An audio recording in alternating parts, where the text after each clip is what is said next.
my previous life, I had the incredible luck of winning 5 million yuan in the lottery.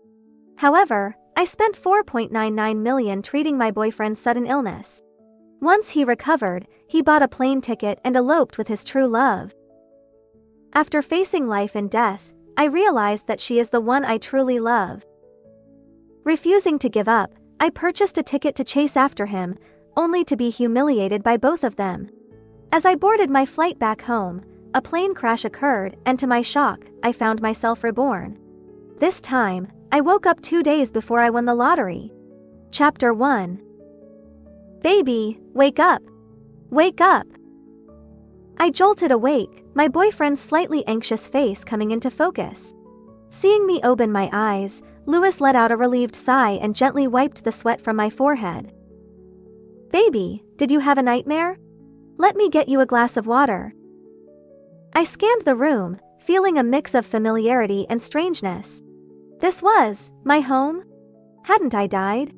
I vaguely recalled perishing in a plane crash, the pain still lingering in my body, the despair still vivid. How was I back here? Was this a dream? If so, it felt far too real, so immersive that I still felt shaken even after waking. Louis handed me a glass of water. He seemed like the perfect caring boyfriend, yet as he leaned closer, an inexplicable urge to slap him surged within me. I remembered winning 5 million yuan in the lottery. As soon as I received the money, Louis suddenly fell ill. Without hesitation, I poured all my winnings into his treatment. Once he recovered, he bought a plane ticket and eloped with his true love. Before leaving, he told me, "Facing life and death made me realize that she is the one I truly love."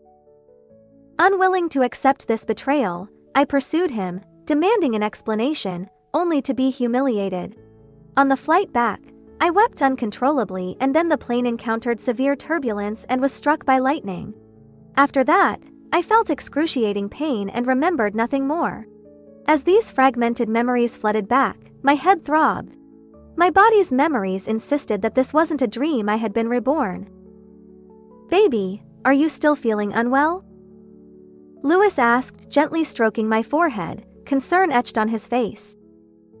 "Not really," I replied, forcing a smile that felt more like a grimace. Once he left the room, I immediately checked my phone's calendar. Today was September 13th, just 2 days before my birthday. Birthday? I recalled that in my previous life, I bought 2 lottery tickets on my birthday, and against all odds, I won 5 million yuan. Suddenly, an idea struck me, and I quickly opened my chat with my best friend. "Are you planning to give me a necklace for my birthday? Oh my god, are you a mind reader? How did you know? I was planning to surprise you." In my previous life, my best friend had given me a necklace I had long coveted for my birthday. This was lining up perfectly. If I remembered correctly, tomorrow Louis would suggest a birthday outing for me, but my company would then require me to work overtime over the weekend, ruining our plans. Feeling lucky on my birthday, I bought 2 lottery tickets after work, unexpectedly winning the 5 million jackpot. Not only had I been reborn, but I had come back 2 days before winning the lottery. "Baby, it's your birthday tomorrow. Let me take you out to relax. You've been so stressed lately." Early the next morning, Louis brought up the outing, his words echoing my previous life's events verbatim. "Sure," I agreed, eagerly anticipating the company's overtime notification. Ding dong. Urgent notice, tech department staff required to work overtime tomorrow. The message arrived just as I had expected. I read it several times to ensure it was exactly the same. So far, everything was unfolding as it had in my previous life. Perhaps the universe took pity on me for my tragic fate, granting me a second chance. This time, I wouldn't let him off the hook. "Baby?" Louis waved his hand in front of my face, pulling me back to the present. "Sorry, baby, but I have to work overtime tomorrow. Why don't you go by yourself?" I showed him the company's message, feigning helplessness. Don't think I don't know. Last time, he took his true love Sarah out for a sweet day when I couldn't go. I discovered it through her social media post boasting about their outing. With the one you love, everything is enjoyable. The picture showed their backs at an art exhibition, perfectly matched.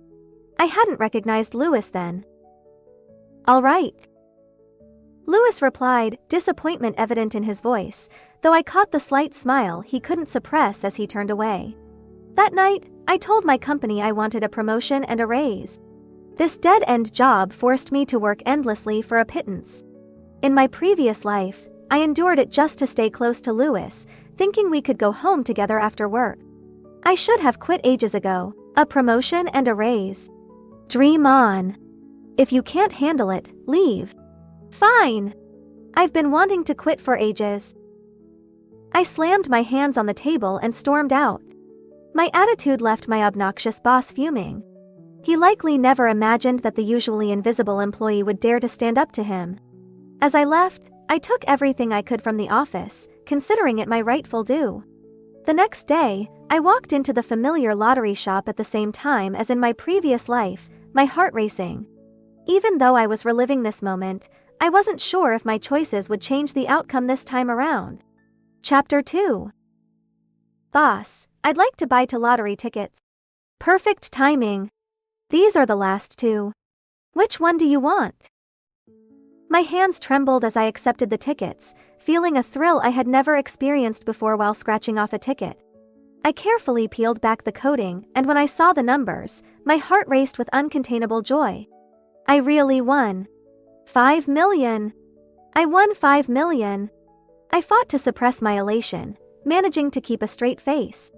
Learning from my past mistakes, I resolved not to share this news with anyone.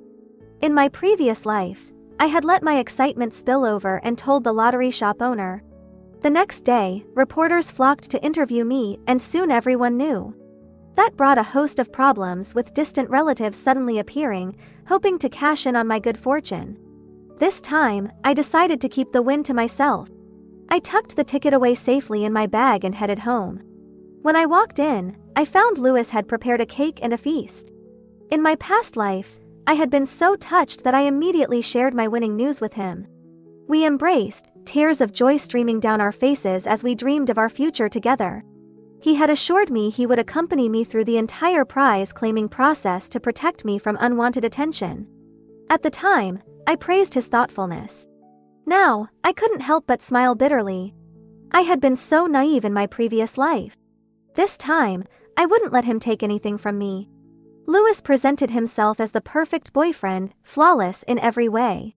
I once foolishly believed he was my destined partner. If it weren't for the fateful day I stumbled across Sarah's social media, I might still be oblivious to his true colors.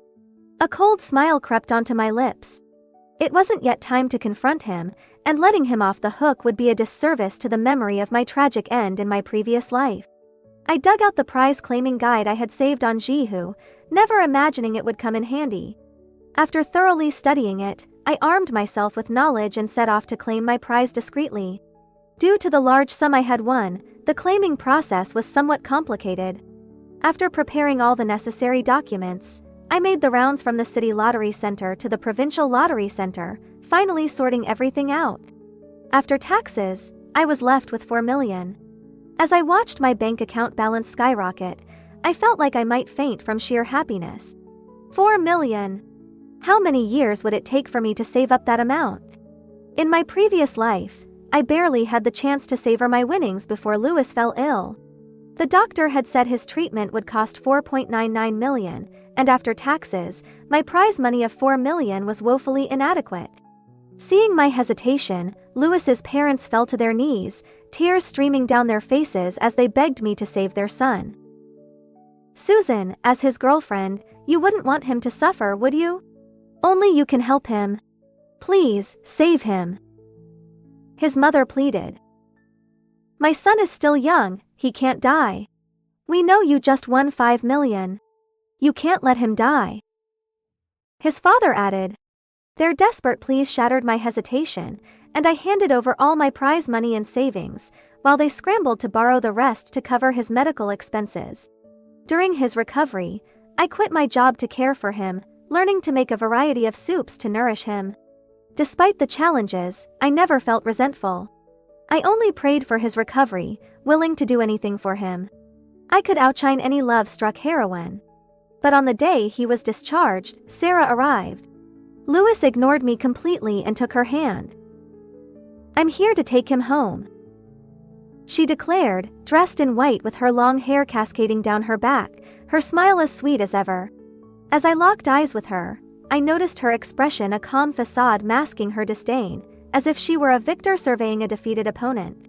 Louis, still holding her hand, turned to me and said, "Let's break up, Susan. Thank you for your care, but this experience has made me realize who I truly love." With that, he left with Sarah, leaving me in a daze, utterly bewildered. Recalling this moment sent a sharp pang of pain through my heart. I silently vowed that this time, I would not fall into the same trap. This scumbag would pay for his betrayal. Chapter 3. With the newfound wealth, the first thing I did was buy a house for my parents in our hometown. In my previous life, I had not only drained my savings for Louis's medical treatment but also urged my parents to dip into their retirement funds. I hadn't just deprived them of a comfortable life, I had left them in a vulnerable position. After Louis and Sarah ran off together, I wandered through life like a ghost, consumed by grief. I took out my frustration on my parents, and despite their pleas, I insisted on flying abroad to find him only to meet my end in a plane crash. As their only child, I could only imagine the depths of their sorrow at losing me. Given a second chance, I was determined to rectify all my past mistakes. "Where did you get the money to buy a house?" My parents stared in disbelief, their mouths agape and their faces filled with concern. "Sweetheart, you didn't do anything illegal, did you? We can't accept any dirty money." I chuckled, explaining that I had won the lottery, but I kept the exact amount to myself. "Just enjoy the house. The money is clean." In our small town, housing prices were reasonable. A few 100,000 yuan could secure a spacious home. Reflecting on my past foolishness spending so much on Louis's treatment while my parents suffered, I felt utterly ridiculous. I decided to put 2 million in a fixed deposit and donated a portion to various charities. With the means to do good now, I hoped to spread kindness and build some good karma. Caught up in managing my new fortune, I had little time to spare for Louis. His illness was approaching, and I couldn't wait to see how he was faring. "Baby, why have you been so distant? Where have you been?" Louis asked during dinner. Seeing him made my stomach churn. I stifled the urge to roll my eyes and forced a smile. "I lost my job and needed some fresh air to clear my head. I had been staying at my best friend's place, only returning occasionally to check if he had fallen ill." "Louis, I heard Sarah is back."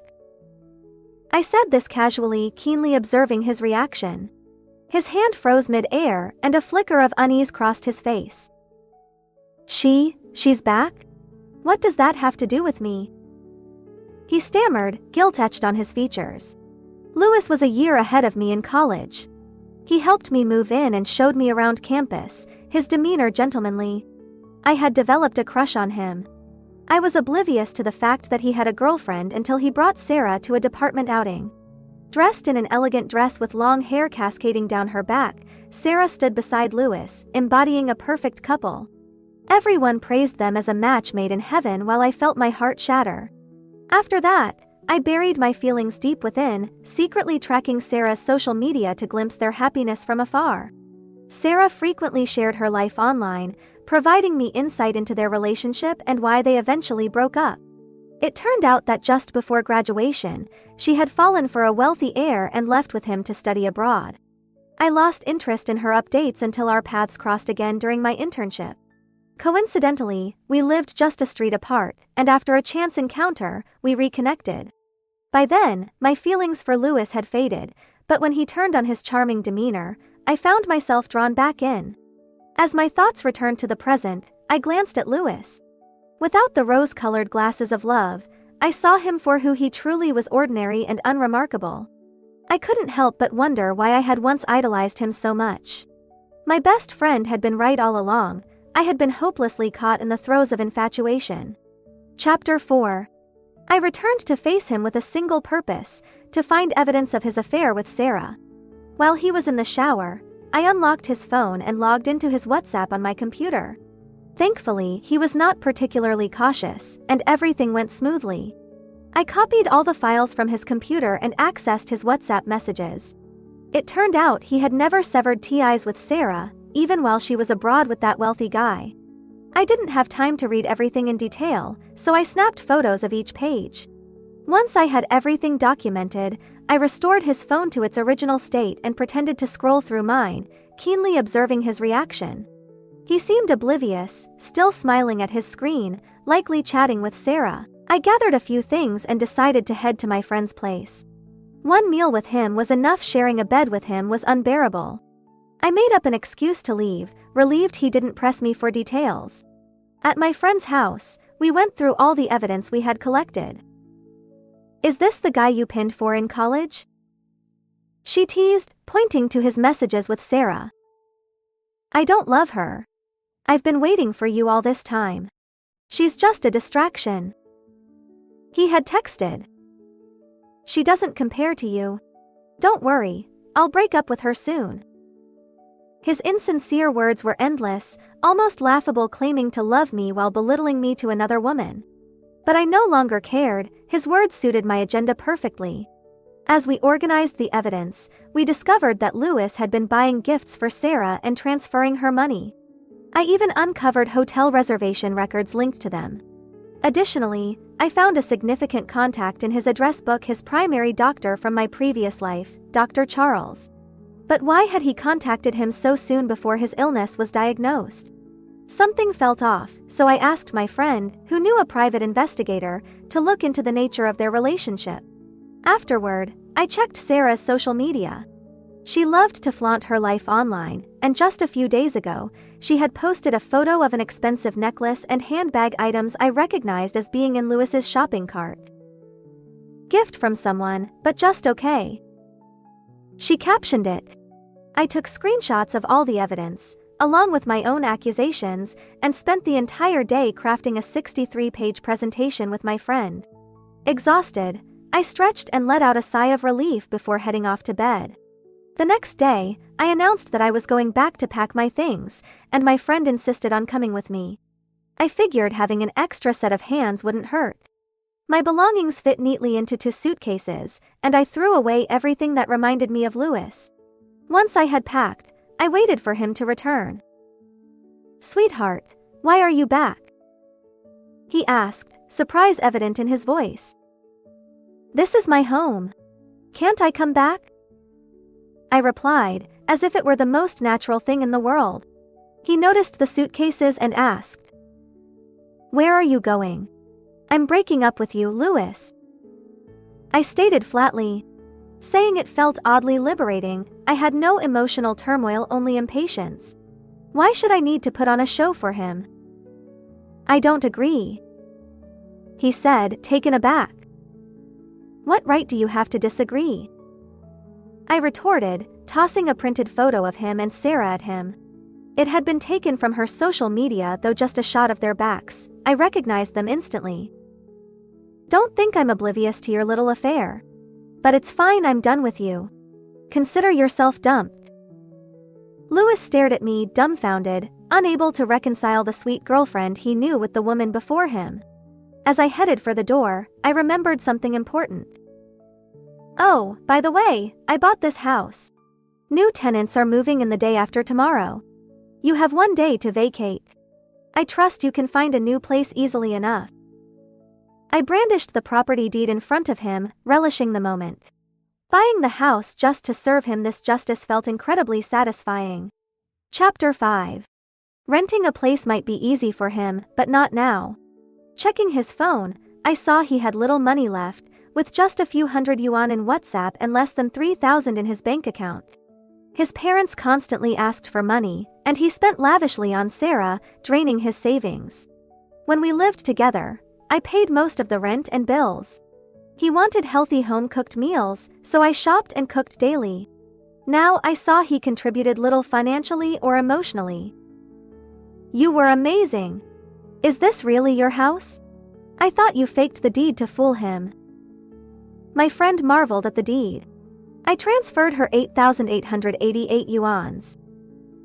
I got lucky and made some money, so I bought this house. Rich lady, please take care of me.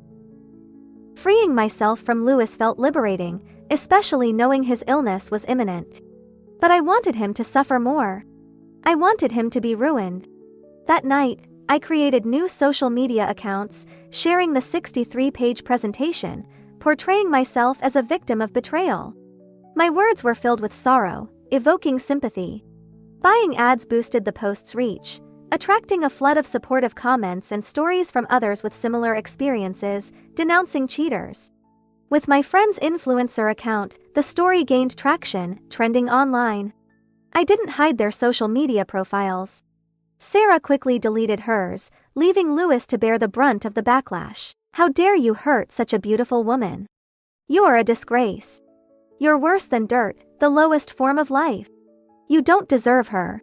You're a parasite, a societal scum. Netizens' creative insults were satisfying to read. Louis bombarded my phone with calls. In this digital age, netizens' investigative skills left him exposed. I blocked all his contacts, but he found a new number to harass me. Susan, what are you doing? Do you know how much you're ruining my life? He yelled when I answered. I laughed. Of course I knew. He had a stable job in a state-owned enterprise and had just become a civil servant. Such scandals could cost him everything. He valued his image, and the public condemnation must be unbearable. If you make a video saying it was all a lie out of love, I'll forgive you. We can start over. I've always loved you. She means nothing to me. He pleaded, hoping to sway me. But I was no longer the foolish girl from my past life. I recorded the call and posted it online, igniting more outrage. The most surprising was Sarah, who opened a TikTok account amid the scandal, labeling herself 63-page PPT heroine. Her odd move puzzled me. Why invite more criticism? But I soon understood.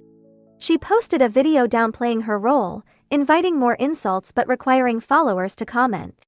Her followers quickly grew, monetizing her account. Using her infamy, she sold products in her store, capitalizing on the controversy. I had to admire her audacity and resilience. Chapter 6. It soon reached the day when Louis was supposed to be diagnosed with his sudden illness. I specifically asked a mutual friend, one of his colleagues, to keep an eye on him and inform me immediately if anything happened so I could go care for him. But the whole day passed without any news. According to the previous timeline, by this time, Louis should have already been in the emergency room. Yet now, there was no sign of trouble. Unwilling to give up, I messaged our mutual friend. He quickly sent me a photo of Louis at his workstation. He's perfectly fine, nothing seems wrong. In my previous life, around this time, I had just returned home from work, preparing dinner, when I received a call from the doctor saying Louis had been rushed to the hospital and saved just in time. The primary doctor had given me many instructions. Why was it different this time? Just then, my best friend returned with news about Dr. Charles from the private investigator. It turned out that Dr. Charles and Louis had known each other for a long time. They were close friends since high school and even roommates. They had maintained contact and worked in the same city, meeting up regularly. Dr. Charles knew him well. An idea formed in my mind. No wonder in the previous life, Louis had always hidden his surgical wounds from me. No wonder his parents were so friendly with Dr. Charles. I had thought it was just to understand Louis's condition better. Now it all made sense. There were too many red flags I had ignored out of naivety. They had devised this intricate scheme to deceive me, putting on a long act just to get my 4 million. No, 4 million wasn't enough. They wanted to drain me of everything I had, and when I was no longer useful, Louis would take his true love and leave. The thought filled me with rage.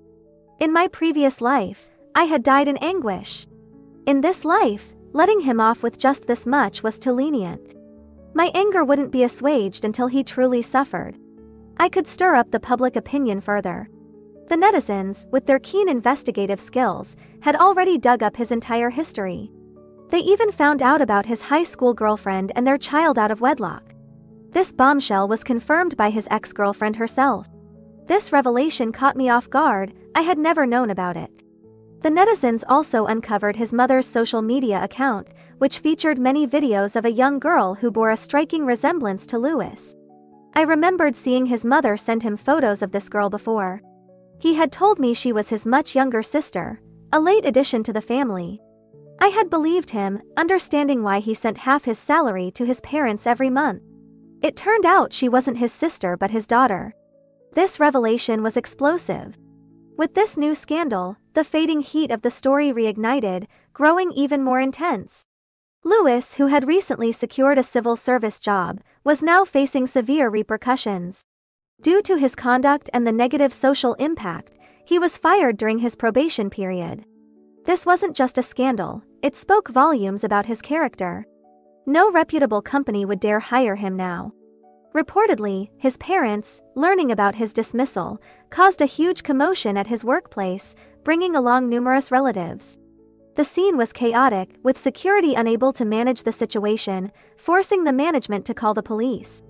The entire group was escorted out while hurling curses, each insult nastier than the last. When my friend recounted this to me, I was stunned. What kind of monstrous family was this? Anyone else would have kept a low profile, but they seemed eager to broadcast their disgrace. No wonder they could raise someone like Lewis. It truly proved the saying, like father, like son. I was relieved to have cut ties with him. Otherwise, being entangled with such a family would have been unbearable. Thinking of this, I felt much better. Chapter 7. After the scandal's heat died down, Sarah stopped updating her social media.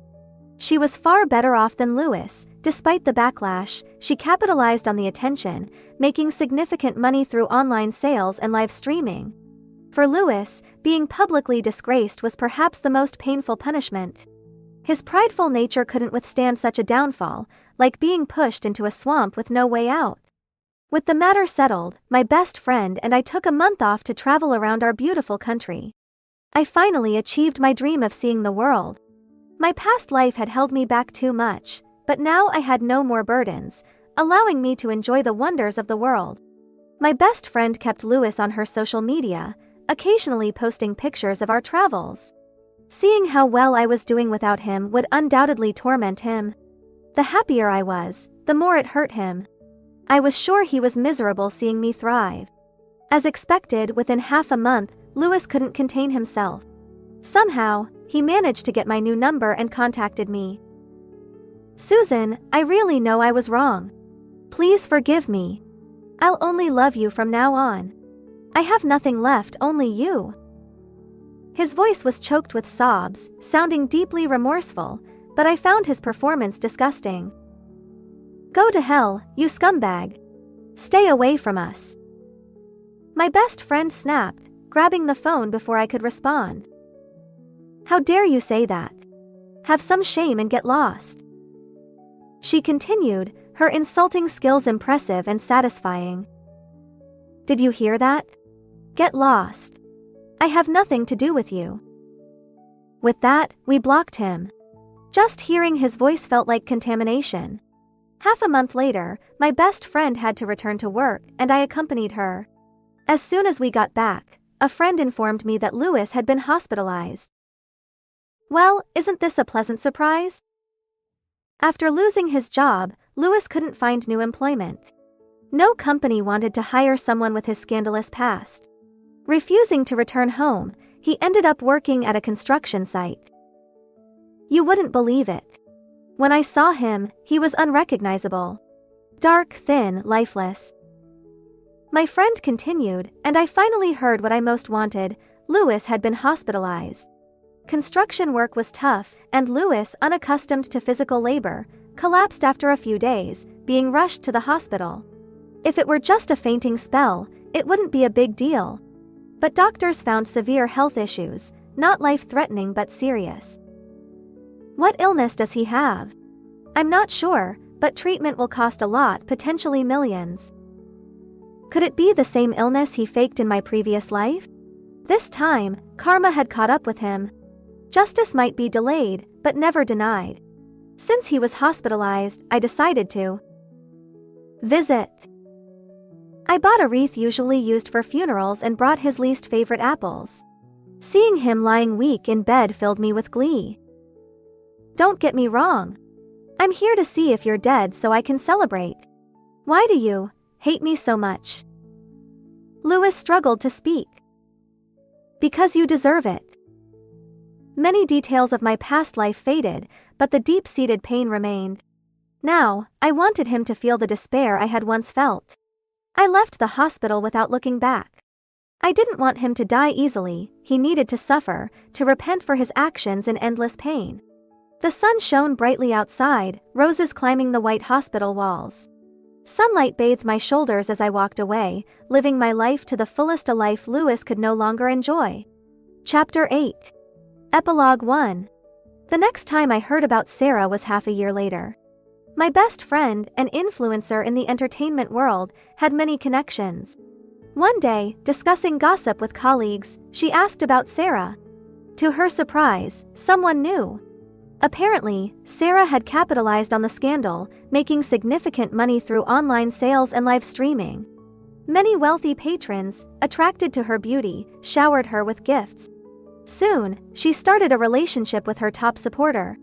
Perhaps to Sarah, money meant more than Louis. Otherwise, she wouldn't have left him for a rich guy after graduation or abandoned Louis for her new wealthy patron when things went south. He might never have realized that his true love valued him so little. Half a year later, I met Sarah again. Shopping with my best friend, I saw Sarah, heavily pregnant, looking nothing like her former self. She was in the fruit section, carefully selecting items, budgeting for her life. Wasn't she supposed to have married a rich man? She didn't look well off. She saw me too, her eyes avoiding mine, lacking the former arrogance. She looked miserable, suffering the consequences of her choices. Approaching her, I noticed bruises on her arms and legs. Life must have been tough, especially being pregnant and abused. As you wished, I lost. Sarah said, her voice weak. I never wanted to compete with you. I don't love Louis. I replied calmly. Though I resented Sarah, my real target was Louis. I had no intention of pursuing her any further. But life had already punished her enough. I married a man 20 years older, thinking money would solve everything. But he went bankrupt shortly after. Now pregnant, I face his daily drunken abuse. Are you happy seeing my misery? You could have walked away unharmed, but you chose this path. Greed is dangerous, it consumes you. This is your doing, not anyone else's. Having said what I needed, I left with my best friend. All grudges settled, the hatred from my past life now seemed unnecessary.